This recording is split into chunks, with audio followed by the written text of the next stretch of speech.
મારી બર્થડે હતી એટલે ડીજે પર બર્થડે નું સોંગ વગાડી દીધું અને નાચવાની પણ જોરદાર મજા આવી ગઈ. કેમ છો? Good morning. શોરમાં રેડી થઈને ગાડીને ધોઈ નાખી અને પછી ભાઈબંધના ઘરે આવી ગયો ખમણ લેવા માટે. અહીંયા હેરી અને જીજુ તૈયાર થઈ ગયા છે અને મેં પણ રેડી છે અને આપણી ગાડી પણ એકદમ તૈયાર છે.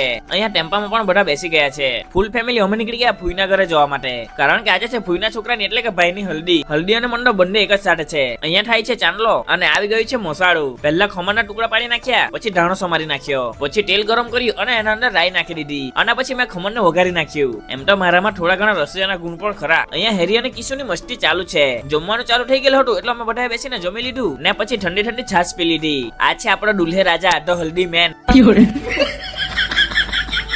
સાંજના ટાઈમે પછી ગાડી લઈને મેં નીકળી ગયો અનાવલ જવા માટે. રસ્તામાં ગાડી ફસાઈ ગયેલી હતી એટલે થોડું ટ્રાફિક જામ મળ્યું. અનાવલ થી બિટ્ટુને લઈ લીધી અને નીકળી ગયા પાછા ફૂઈના ઘરે જવા માટે. ભૂખ લાગેલી હતી એટલે વાસણામાં ચા નાસ્તો કર્યો. અહીંયા ડીજે નો સેટઅપ પણ રેડી થઈ ગયો છે અને થોડી વારમાં ગરબા પણ ચાલુ થઈ ગયા છે. ગરબા ચાલુ થઈ ગયા એટલે અમે પણ ગરબા ગાઈ નાખ્યા. પછી દુલ્હા દુલ્હનને નચાવી દીધા અને આજે એટલે કે 21 ડિસેમ્બર હતી મારી બર્થડે એટલે ડીજે પર બર્થડે નું સોંગ વાગી ગયું. પછી તો આપણે એના પણ નાચી લીધું. ચાલો તો તમે પણ થોડોક અમારો ડાન્સ જોઈ લેવો.